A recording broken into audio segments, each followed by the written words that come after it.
Innal hamdalillah nahmaduhu wa nasta'inuhu wa nastaghfiruh wa na'udzu billahi min shururi anfusina wa min sayyiati a'malina. May yahdihillahu fala mudilla lahu wa may yudlil fala hadiya lahu. Wa asyhadu an la ilaha illallah wahdahu la syarika lahu wa asyhadu anna Muhammadan 'abduhu wa rasuluh sallallahu alaihi wa ala alihi wa sahbihi wa sallama tasliman katsiran.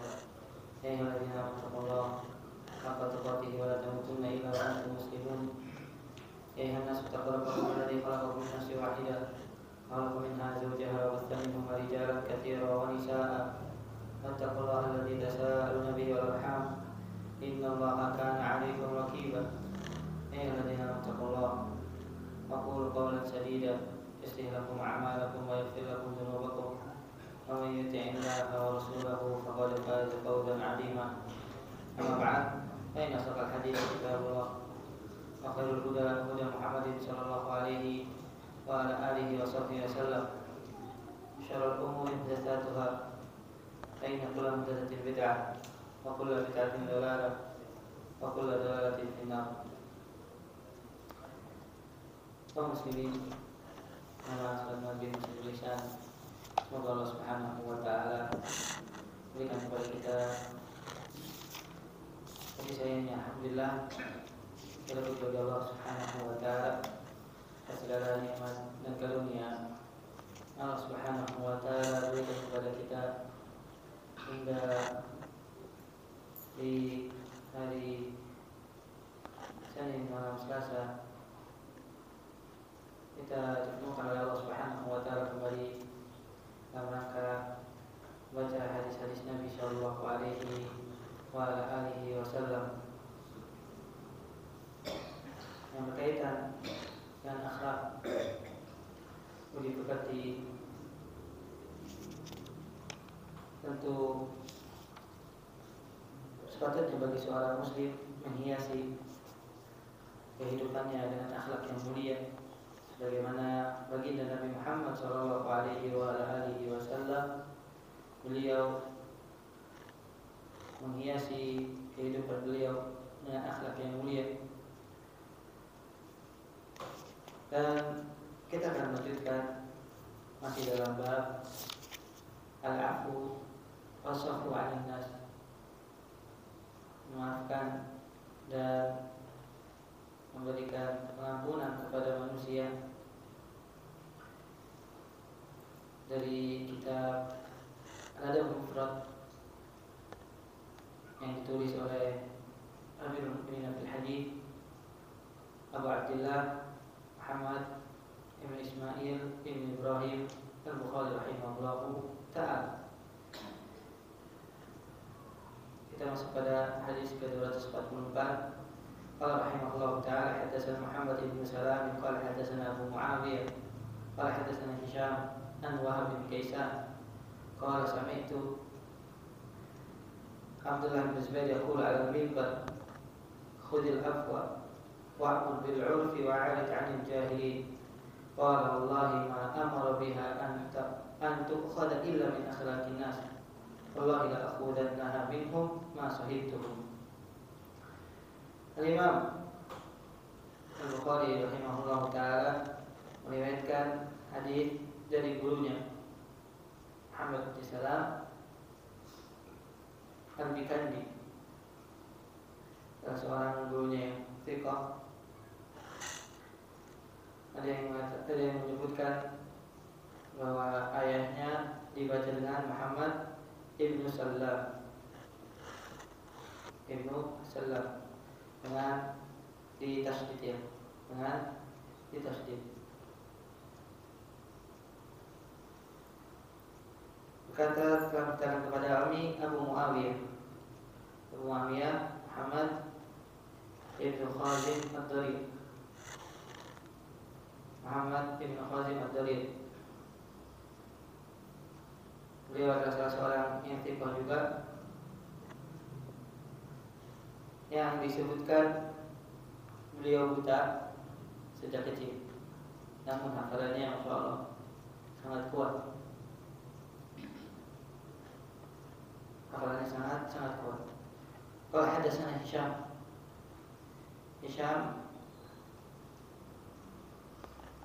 ini bisa Hisam bin Hasan rahimahullah ta'ala, salah seorang istiqomah juga, An-Wahab ibn Kaisan.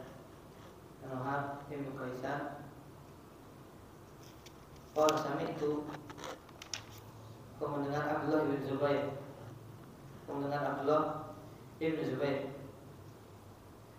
yaqul al-mimbar, berkata di atas mimbar.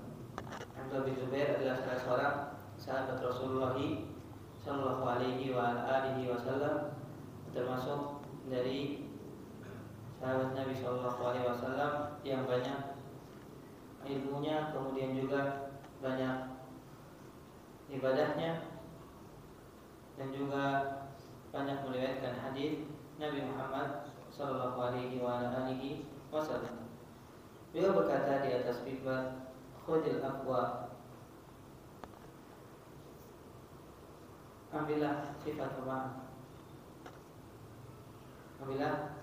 pemaaf, wa'mur bil urfi, dan perintahlah kebaikan. Atau bisa diterjemahkan juga, tetaplah berjalan untuk melakukan kebaikan. Wa'arid 'anil jahili, dan berpalinglah dari orang-orang yang bodoh.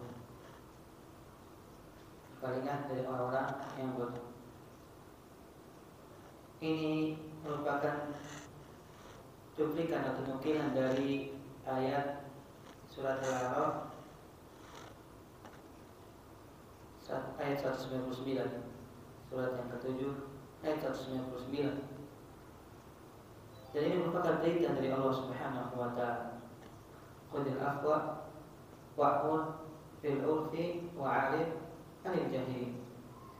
Allah Subhanahu wa ta'ala memerintahkan kepada Nabi Muhammad sallallahu alaihi wasallam, dan perintah Nabi sallallahu alaihi wasallam itu juga merupakan perintah kepada siapa? Umat. Perintah kepada umat bahwasanya hendaknya umat Nabi Muhammad SAW memiliki sifat yang Allah Subhanahu wa ta'ala perintahkan di dalam ayat tersebut. Kata Syekh Sa'di rahimahullah ta'ala, hadhil ayat jami'ah li husnil khuluq ma'an nas. Ayat ini merupakan ayat yang sangat menyeluruh tentang akhlak yang baik kepada manusia. Wa ma yanbaghi fi muamalatihim, dan apa yang sepatutnya manusia itu diperlakukan. Falladhi yanbaghi an yu'amila bihi an-nas an ya'khudha al-afwa ay ma samahta bihi anfusahum.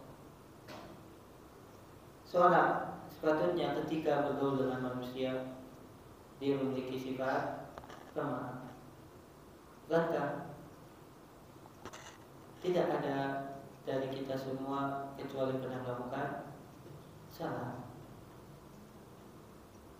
Sedangkan pasti antara satu dengan yang lain terjadi sebuah kesalahan, kekeliruan. Dan kalau seorang memiliki jiwa pemaaf, itu merupakan sebuah sifat yang sangat mulia. Kata beliau juga, fala yukallifu ma la tasma'u bihi tabaihum, bal yashkur min kulli ahadin ma qabalahu bihi min qawlin wa fi'lin jamil aw ma huwa duna dhalik, wa yatajawaz an taqsirihim wa yabuddu tarfahu an naqsir, wa la yatakabbar ala saghir li sigorihi wa la naqisul aqli li naqsi. Kata beliau,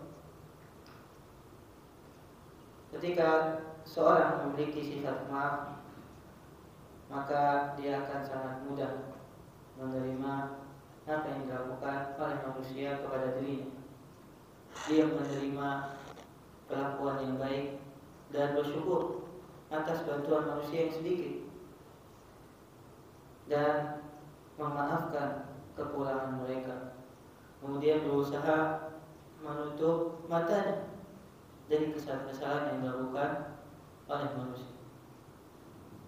Bayangkan jemaah sekalian, rahmat Allah Subhanahu wa ta'ala, kalau seorang muslim itu banyak memberikan maaf pada manusia, maka yang akan terjadi adalah saling berkasih sayang.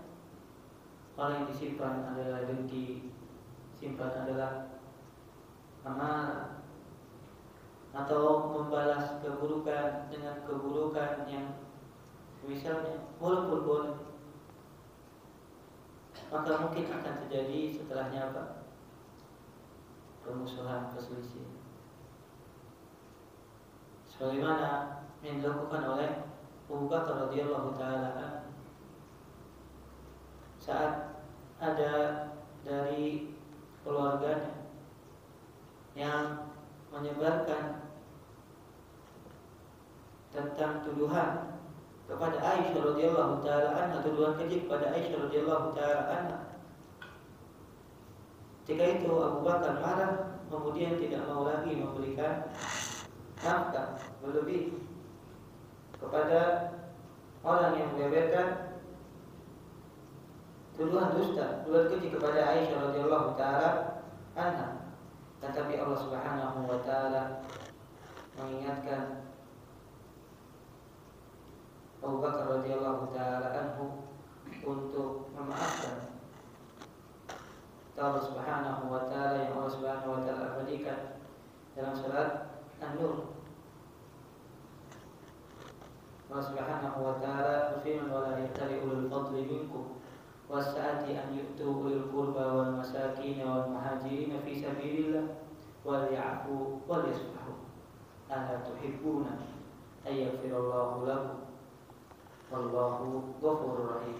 Allah Subhanahu wa taala berfirman, dan janganlah orang-orang yang mempunyai kelebihan dan kelapangan di antara kamu bersumpah, maksudnya Abu Bakar, bahwa mereka tidak akan memberi bantuan kepada kerabatnya yang telah menyebarkan tuduhan keji kepada Aisyah radhiyallahu taala anha, orang-orang miskin dan orang-orang yang berhijrah di jalan Allah, dan hendaklah mereka memaafkan dan berlapang dada. Apakah kamu tidak suka Allah Subhanahu wa taala mengampuni? Dan di dalam agama kita jamaah sekalian ada sebuah kaidah, al-jaza'u min jinsil amal. Balasan sesuai dari perbuatan. Ketika kita mau memaafkan orang, kita mau berlapang dada atas kesalahan orang, semoga dengan itu Allah Subhanahu wa taala mengampuni kita. Kita tahu kita banyak melakukan dosa kepada Allah Subhanahu wa taala. Mungkin di antara cara agar Allah Subhanahu wa taala mengampuni kita mengampuni manusia. Semoga dengan itu Allah membalas kita dengan Allah mengampuni kita semua. Bukankah pengampunan Allah Subhanahu wa taala itu yang sangat kita butuhkan di saat tidak ada lagi orang yang mau memaafkan kita, karena mereka semua membutuhkan satu amalan. Benar tidak ya? Di hari kiamat orang-orang membutuhkan satu amalan saleh. Saat orang-orang tidak mau memaafkan kita, masih ada Allah Azza wa Jalla yang akan memaafkan kita. Maka inilah yang dilakukan oleh Abu Bakar. Ketika mendengar ayat ini jamaah, akhirnya beliau terus memberikan kepada kerabatnya nafkah yang biasa beliau berikan saat sebelum terjadi tuduhan keji kepada anaknya radhiyallahu taala anhu. Ada Abu Umar sebutkan dalam kitab Sahih Bukhari, ketika ada salah seorang sahabat yang memiliki memiliki sifat yang keras dan kasar, dan beliau seorang badui datang kepada Umar bin Khattab radhiyallahu taala. Saat Umar bin Khattab sedang berkumpul bersama para ahli musyawarah, ketika masuk tanpa salam wala kalam jamaah, langsung mengatakan dia bin Khattab, "Aidil bainan nas." Wahai anaknya Khattab. Enggak menyebut gelarnya Amirul Mukminin, enggak menyebut juga namanya, langsung menyebut anak dari ayahnya bin Khattab. Kalau dalam kebiasaan bahasa Arab ya, disebutkan Ibnu Khattab itu merupakan sebuah pengecilan dari kedudukan seseorang. Berlakulah adil kepada manusia. Umar bin Khattab diberikan nasihat seperti ini.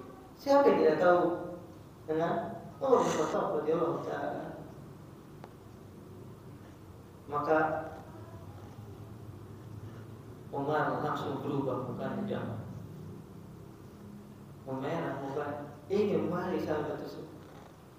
Kemudian dia atau salah seorang dari sahabat yang lain mengingatkan kepada Umar, ya Umar, bukankah Allah Subhanahu wa ta'ala berfirman, khudil afwa wa'mur bil urfi wa'rid 'anil jahilin. Wahai Umar, berikanlah maaf dan terus lanjutkan berbuat kebaikan. Kemudian berpalinglah dari orang-orang yang bodoh, dan dia orang tersebut termasuk orang-orang yang bodoh. Maka kata perawi tersebut, bahwa Umar waqafan di kitabillah. Dan Umar adalah seorang yang dia selalu mengikuti ayat yang Allah Subhanahu wa ta'ala firmankan. Itulah mengapa jemaah para sahabat Rasulullah SAW, sekali lagi, mereka tinggi derajatnya dibandingkan orang-orang setelahnya, karena mereka berusaha menerapkan apa yang mereka baca dari Al-Quran. Mereka berusaha semampu mereka untuk menerapkan Al-Quran di dalam kehidupan mereka. Wa'mur bil urfi, dan perintahkanlah atau kerjakanlah kebaikan. Kaum muslimin yang dirahmati Allah Subhanahu wa ta'ala, seorang yang beriman, dia tahu siapa yang membalas kebaikannya hanya Allah Subhanahu wa ta'ala. Dia tidak menunggu balasan dari manusia. Dia tidak menunggu pujian dari manusia. Karena yang dia inginkan hanya balasan dari siapa? Allah Subhanahu wa ta'ala. Makanya dia terus melakukan kebaikan, walaupun orang yang dia berikan kebaikan membalas dia dengan keburukan, atau orang-orang yang telah dia berikan kebaikan, mereka melupakan kebaikan yang telah dia berikan. Karena menurut dia hanya mengharapkan apa yang ada di sisi Allah Subhanahu wa ta'ala. Sebagaimana ini juga sifatnya para penghuni surga di dalam surat Al-Insan. Allah Subhanahu wa ta'ala berfirman, wa yut'imuna at-ta'ama ala hubbihi miskinan wa yatiman wa asira innama nut'imukum liwajhillah la nuridu minkum jazaa'an wa la syukura. Para penduduk surga, mereka di antara sifatnya ketika di dunia, mereka memberikan makanan yang sebenarnya mereka sukai, tapi mereka dahulukan orang lain. Mereka berikan kepada orang-orang yang miskin, anak-anak yatim, dan para tawanan. Para tawanan ini maksudnya orang kafir. Orang kafir yang tentu membenci orang-orang yang beriman, tapi orang-orang yang beriman karena sifatnya yang sangat mulia tetap memberikan makan pada orang-orang kafir yang mereka tawar. Kemudian mereka mengharapkan apa yang telah mereka lakukan pahala dari sisi Allah Subhanahu wa ta'ala. Mereka tidak membutuhkan balasan dari manusia. Terus berderma, terus memberikan kebaikan biwajhillah untuk mendapatkan balasan dari Allah Subhanahu wa ta'ala. Kami tidak menginginkan dari kalian jazaan, balasan, wala syukur. Begitu juga ucapan terima kasih. Itulah sifatnya orang yang beriman, memberikan maaf, memuji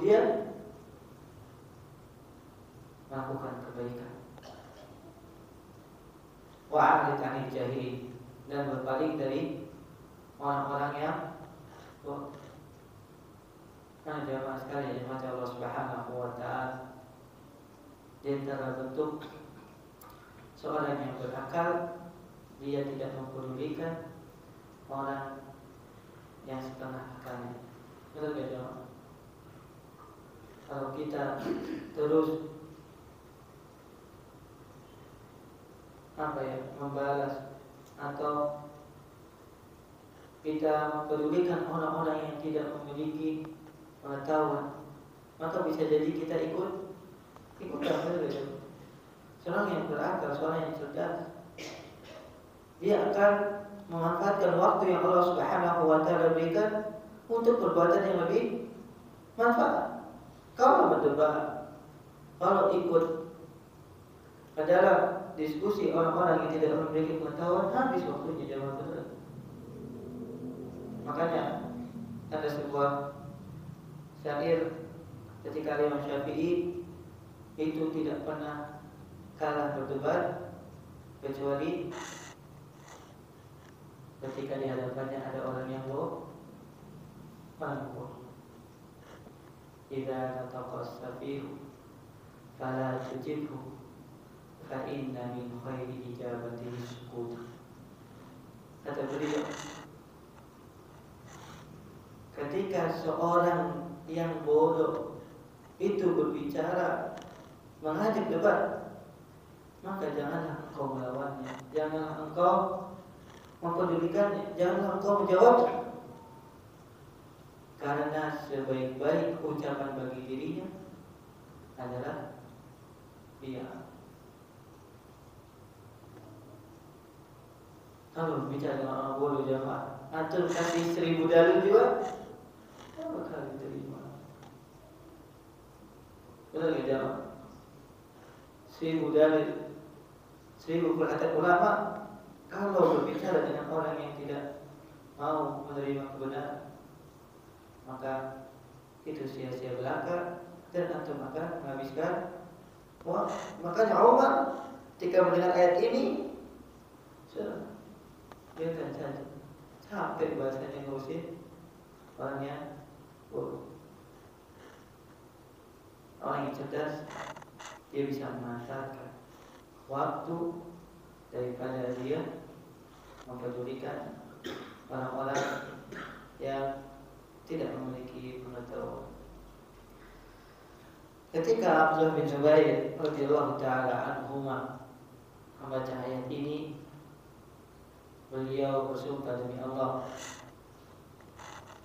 ma amara biha, tidaklah Allah Subhanahu wa taala memerintahkan hal ini kecuali Allah mengambilnya dari akhlak manusia yang sangat bagus.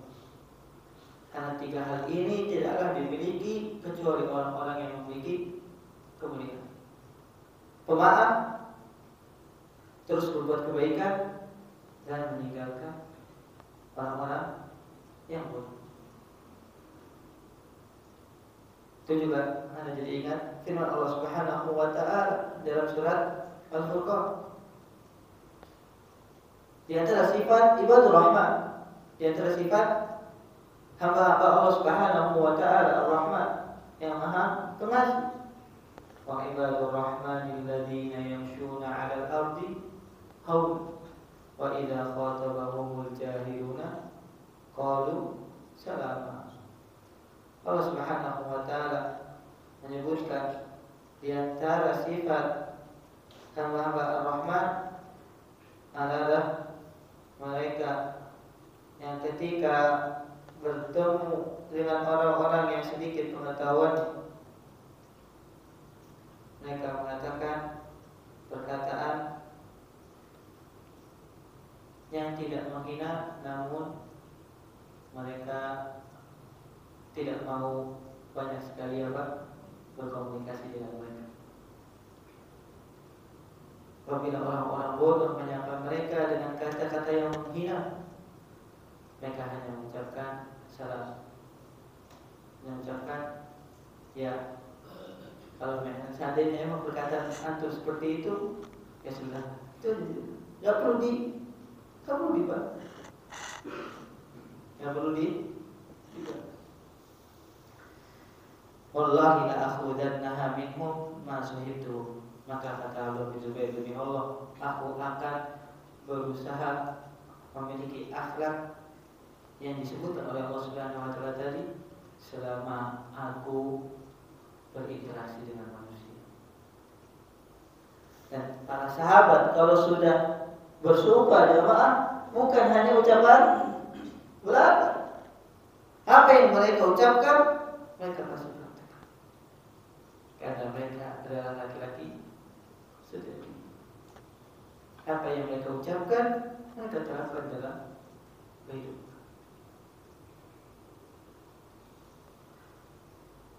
Itulah para sahabat Rasulullah Sallallahu Alaihi Wasallam yang mereka benar-benar menjadikan Al-Quran sebagai pedoman dan petunjuk dalam kehidupan mereka. Makanya Allah angkat kedudukan mereka jamaah karena mereka semua radhiyallahu ta'ala anhum mengamalkan Al-Quran.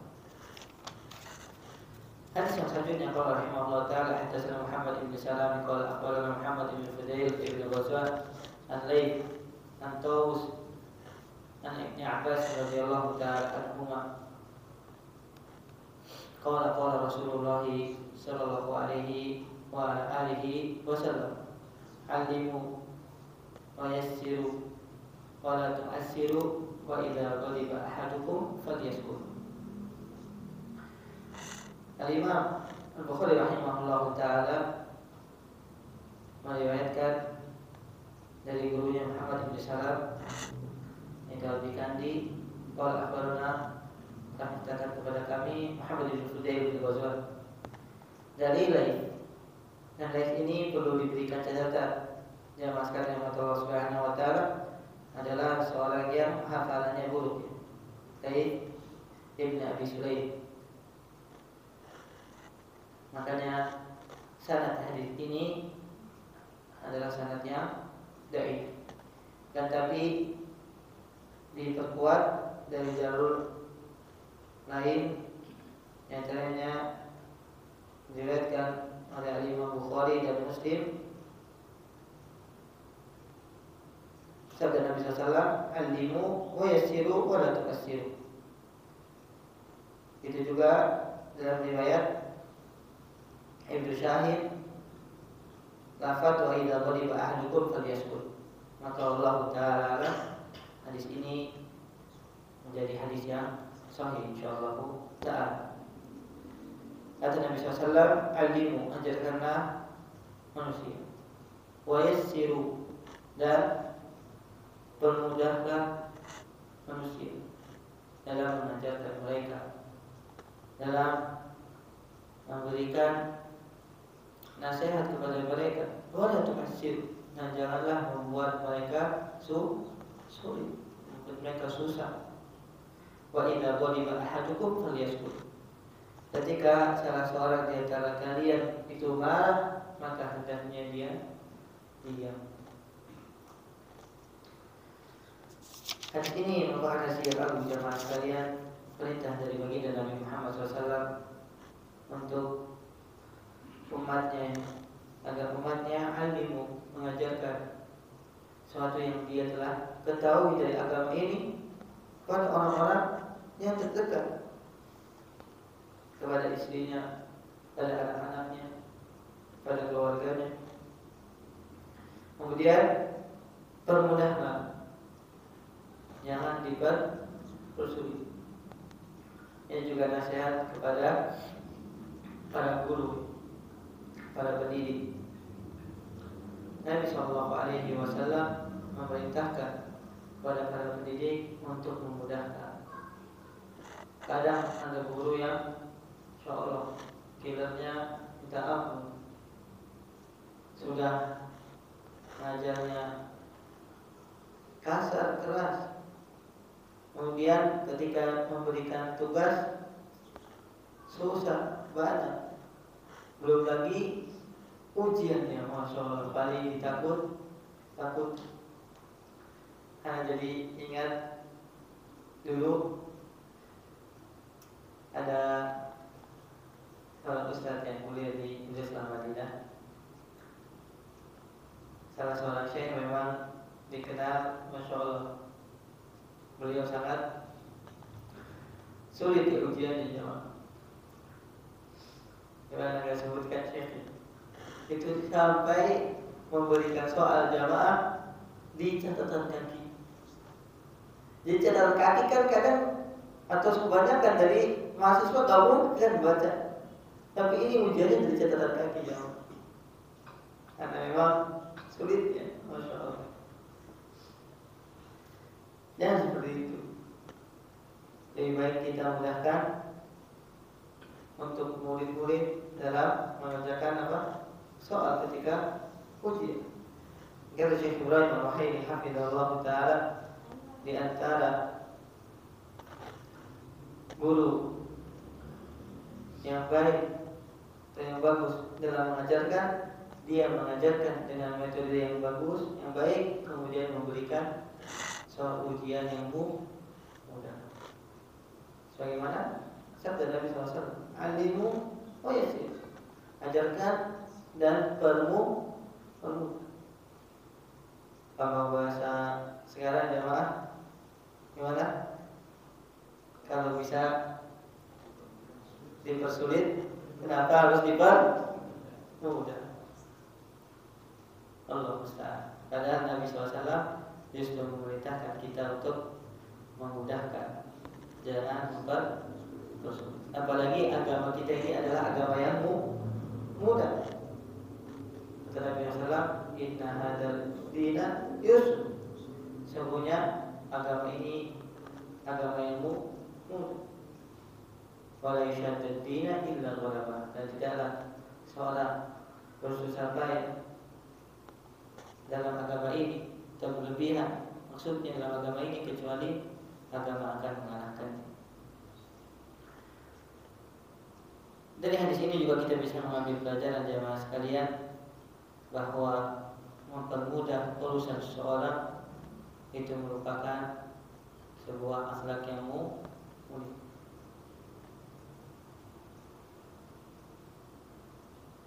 Sebagaimana balasan seseorang dalam melakukan perbuatan mempermudah, Allah Subhanahu wa taala akan mempermudah urusan.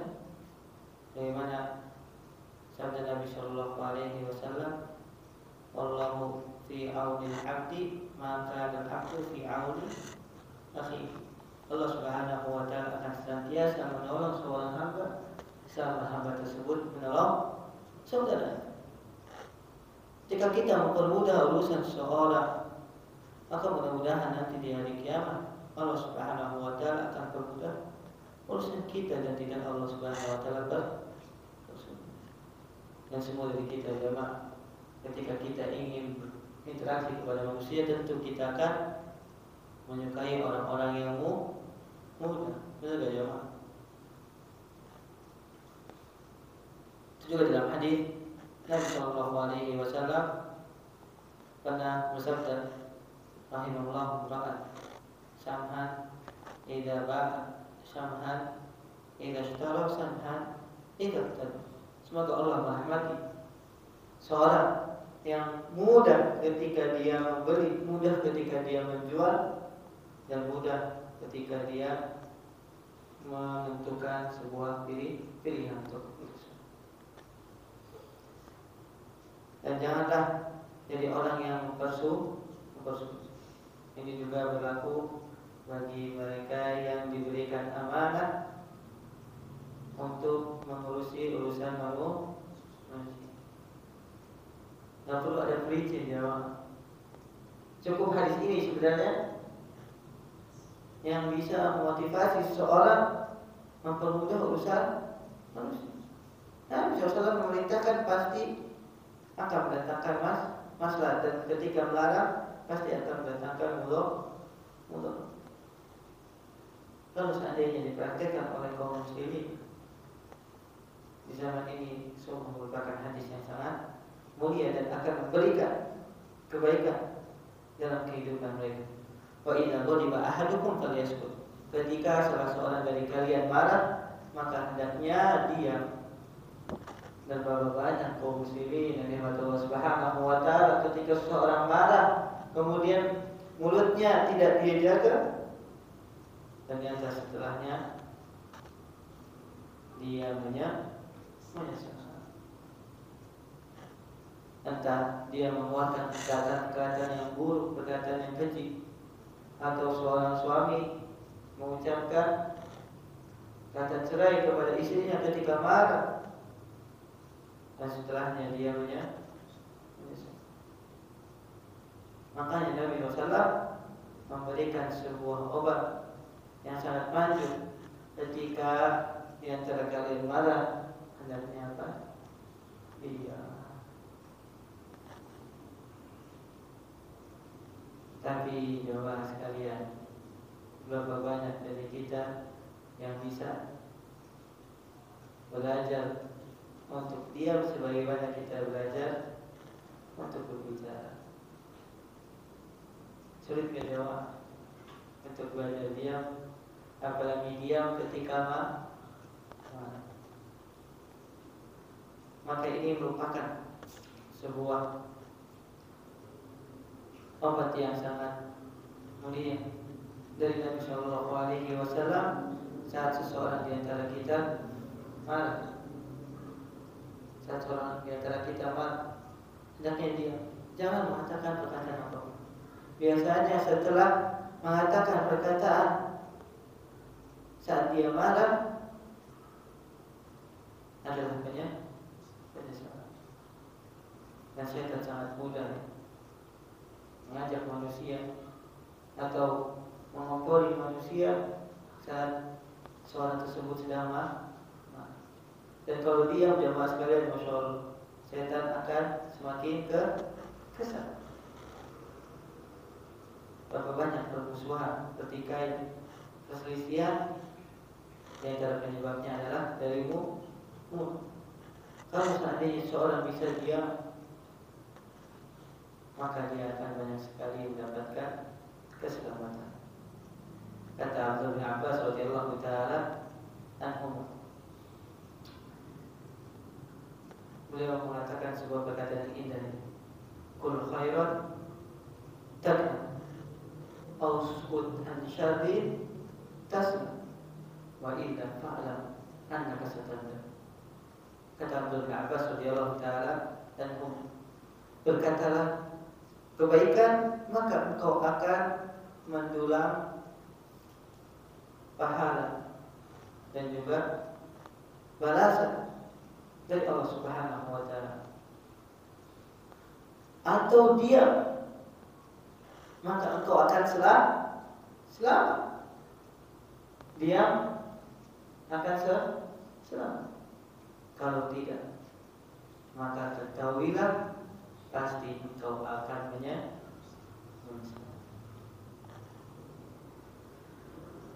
Itu beberapa akhlak yang disebutkan oleh Nabi Shallallahu Alaihi Wasallam untuk umatnya, agar umatnya bisa mempraktekkan di dalam kehidupan sehari-hari.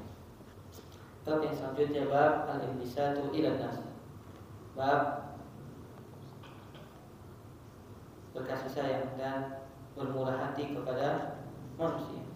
Qala rahimahullah ta'ala hadatsana Muhammad bin Sinan qala hadatsana Fulayh bin Sulaiman qala hadatsana Hilal bin Ali an Talib bin Yasar qala laqitu Abdullah ibn Amr bin al-As faqultu akhbirni an sifati Rasulillah sallallahu alaihi wasallam fi at-Taurat qala faqala ajal Allah innahu la mawsufun fi at-Taurat bi ba'di sifatihi fil Qur'an ya ayyuhan nabiyyu inna arsalnaka syahidan wa mubasysyiran wa nadhiran wa hifzan lil ummiyyin anta abdi wa rasuli sammaituka mutawakkil laysa bifadlin wala ghalidin wala sakhabin fil aswaqi wala yadfa'u bisayyi'ati sayyi'ah walakin ya'fu wa yaghfir wa lan yaqbidallahu ta'ala hatta yuqima bihi al-millata al-awjah bi an yaqula la ilaha illallah wa yaftahu biha a'yunan umyan wa adhanan summa wa quluban gulfa. Al-Imam Bukhari rahimahullah ta'ala meriwayatkan dari gurunya Muhammad ibn Sinan, dari Fulayh ibn Sulaiman, dari Hilal ibn Ali, dari Atta bin Yasar, Dia berkata, aku bertemu dengan Abdullah ibn Amr bin As. Maka aku berkata kepada beliau, ceritakan kepadaku sifat Rasulullah SAW di dalam Taurat. Maka Abdullah bin Amr bin As menjawab, ajal, iya demi Allah, sungguhnya Nabi Muhammad SAW telah disifati di dalam Taurat sebagaimana Allah Subhanahu wa taala sifatkan juga di dalam Al-Qur'an. Ya ayuhan Nabi, wahai Nabi, sungguhnya aku telah mengutusmu sebagai syahid, kemudian memberikan kabar gembira dan juga memberikan peringatan. Jangan maksud isya ya jemaah. Ada terlebih dahulu, nanti kita akan lanjutkan. Sallallahu alaihi wasallam. Pada Pak.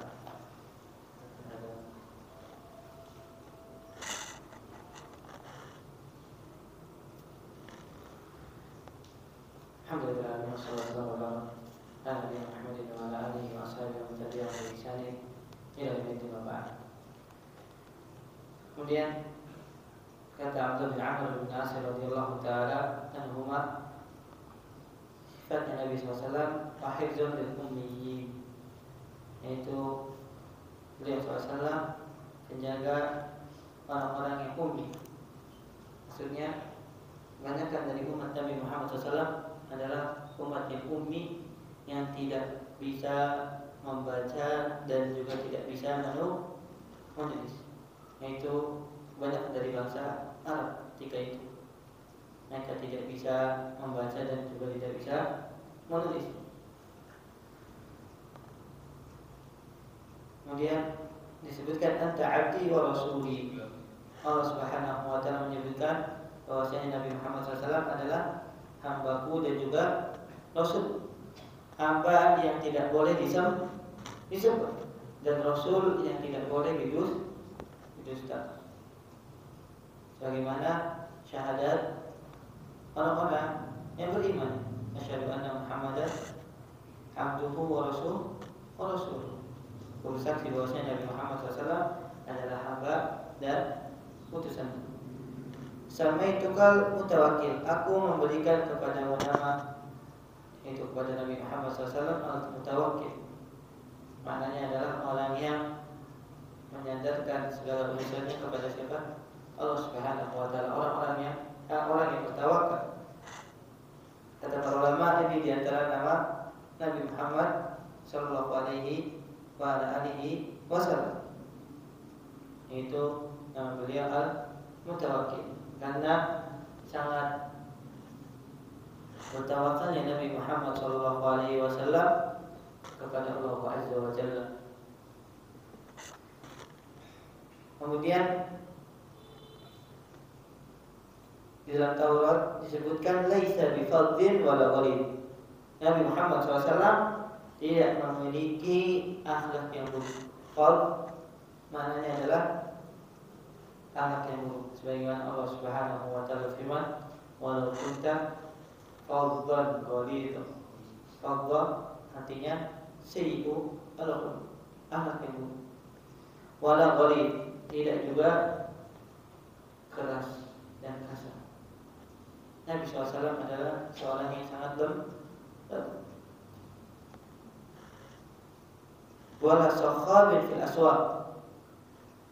Sakhab artinya orang yang suka mengeraskan suaranya kepada manusia. Apalagi kalau di pasar, suka teriak-teriak jauh. Dan kita menyadari, yang mengetahui biasanya kalau orang yang suka teriak-teriak di pasar, akhlaknya itu tidak baik. Teriak-teriak, apalagi kalau sudah meminta apa misalnya iuran atau apa parkir, misalnya teriak-teriak, atau apa ingin mendapatkan jalan awas, itu biasanya jawaban akhlaknya buruk. Dan Nabi SAW tidak seperti itu. Wala yadfa'u bisayyi'ati sayyi'ah. Dan Nabi SAW tidak membalas keburukan dengan keburukan. walakin ya'fu wa yasfa'u. Dan tapi Nabi SAW memberikan maaf, ya'fu wa yasfa'u, dan memberikan ampunan.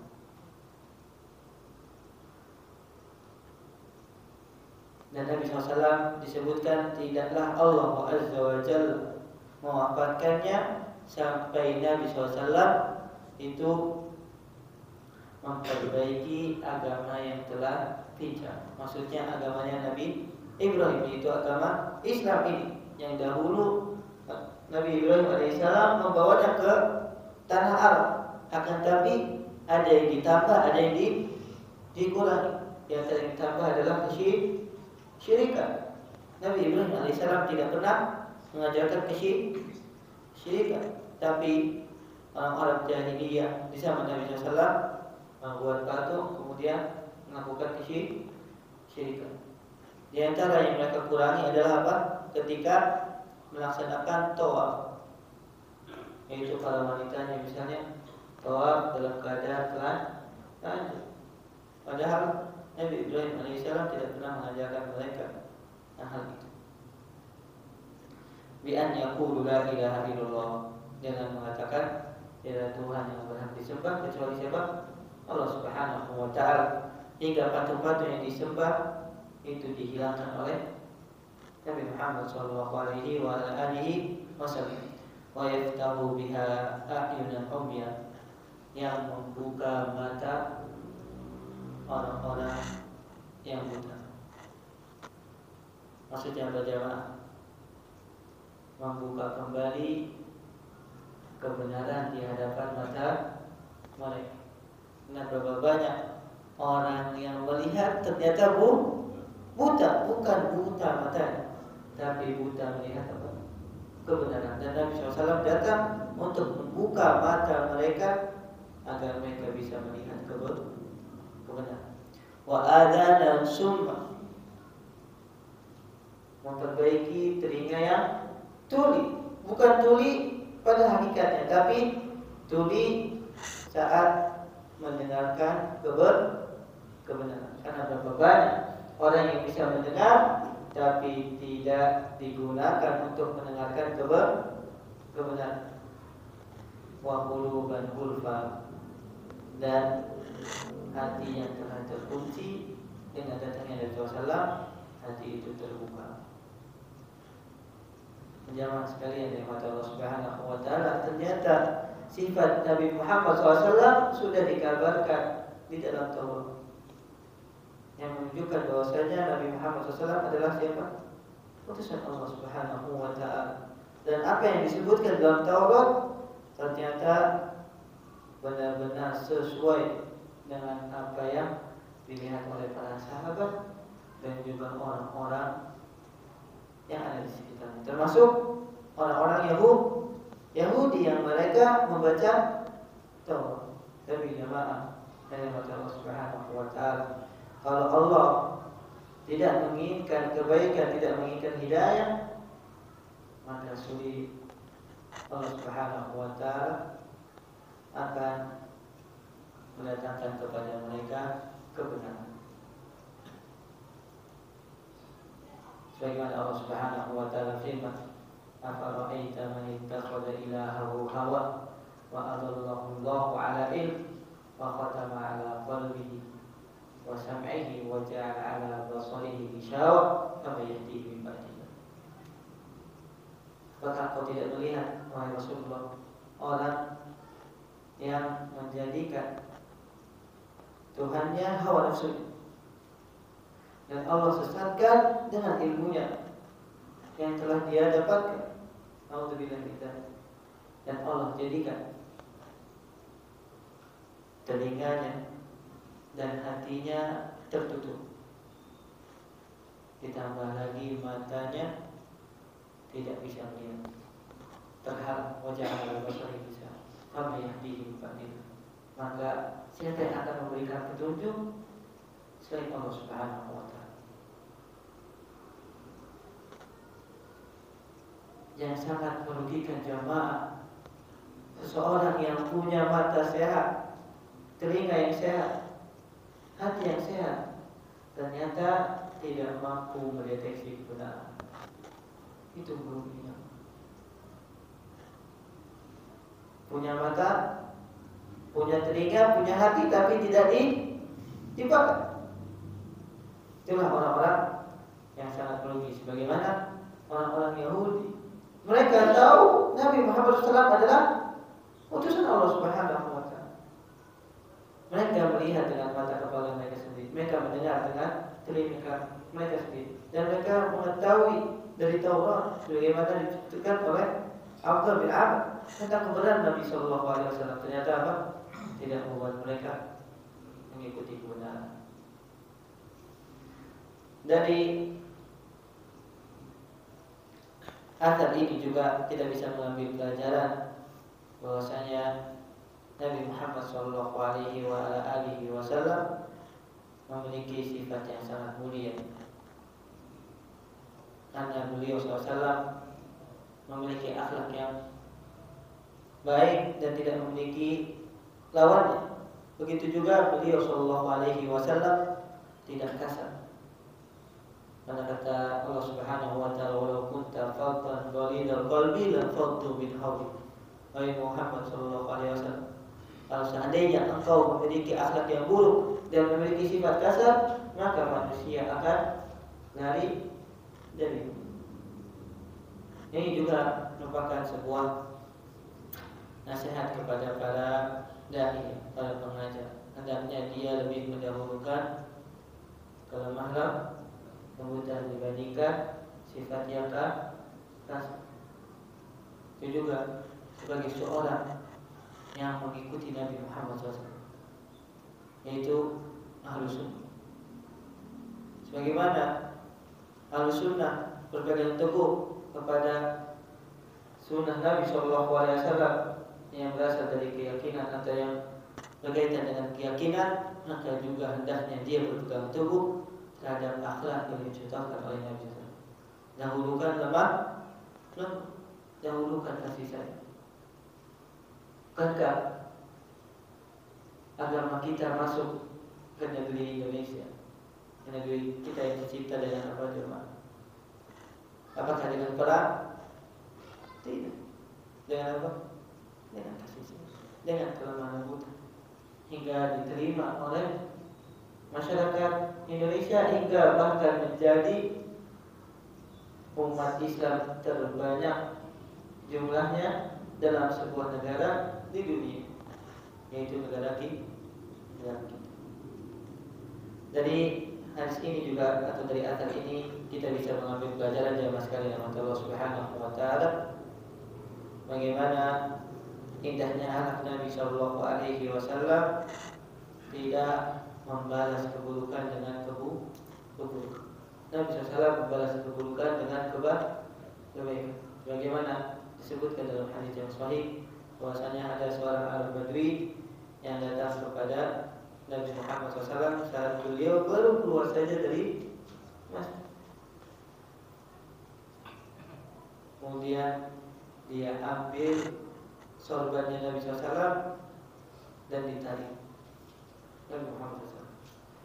Kemudian sambil mengatakan, "Ya Muhammad, i'tini min malillah." Wahai Muhammad, berikan kepadaku harta yang Allah berikan kepadamu. Sampai kata Anas bin Malik, aku melihat bekas tarikannya di leher Nabi SAW. Nah, saat itu sorbannya agak kasar. Kemudian apa yang dibalas oleh Nabi SAW? Jawab, Nabi diperlakukan seperti itu. Nabi hanya tersenyum, kata Anas. Kemudian sambil mengatakan, ambillah harta dari bait rumah, kemudian berikan kepada. Itulah baginda Nabi Muhammad SAW. Maka kita sebagai umatnya hendaknya mengadilinya. Ada Allah Taala alam. Wassalamualaikum warahmatullahi wabarakatuh. Insyaallah kita akan lanjutkan pada pertemuan berikutnya. Assalamualaikum warahmatullahi wabarakatuh.